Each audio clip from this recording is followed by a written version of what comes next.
I'm Jim Stanovich, part of Northwest Civil War Council. We portray life in 1863 during the Civil War. Um, I've been doing this since 1992.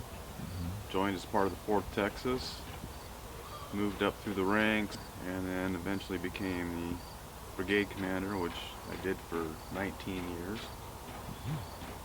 Now I'm the retired general. Mm-hmm. Um, What's the main mission of the council?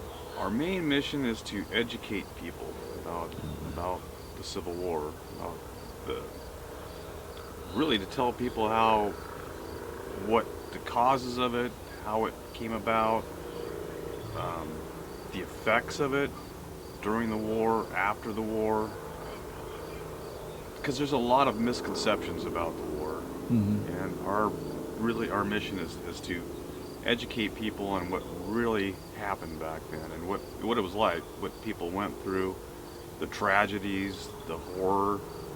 Um, we really try not to glorify the war. We try to show what it was like.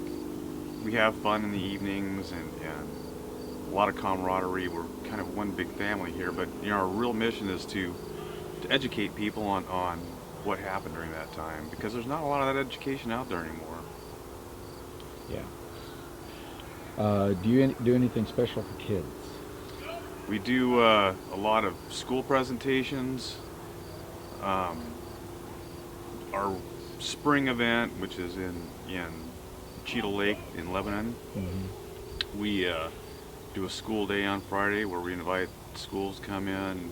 We get a lot of homeschoolers during that event, and that's really important. That's when we really get to talk to the kids and show them what it's like. And Mm-hmm. that's when I'm out there, I really try to stress the point that this wasn't a bunch of um, fun and glory. This was really a really tragic part of our history, and how so many people died, and Mm-hmm.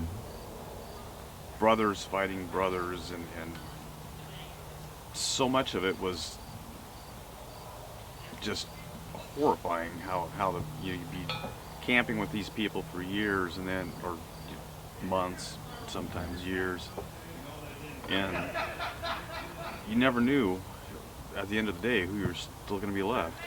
I like talking about the diaries from, what women went through back then, and because nobody knows what the Southern women went through and their families, and so I think that's vital to know what happened down in the South with How that. how important do you think history is, American history is, to students?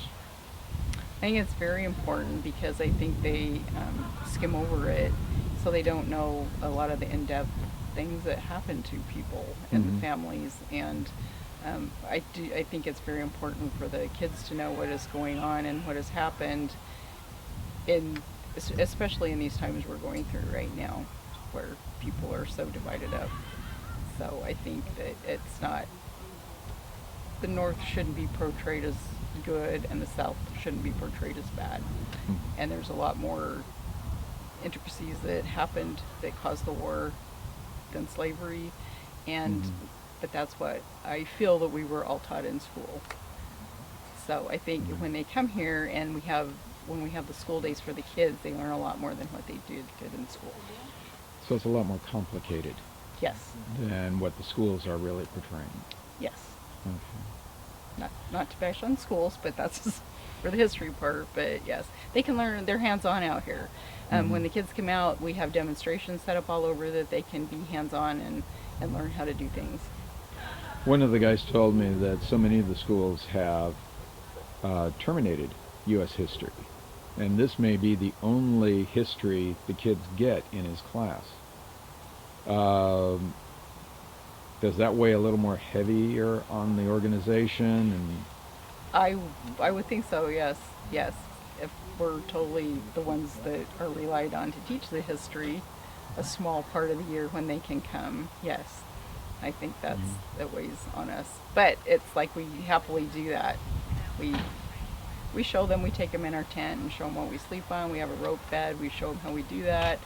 Just the smaller part that you don't see on the outside.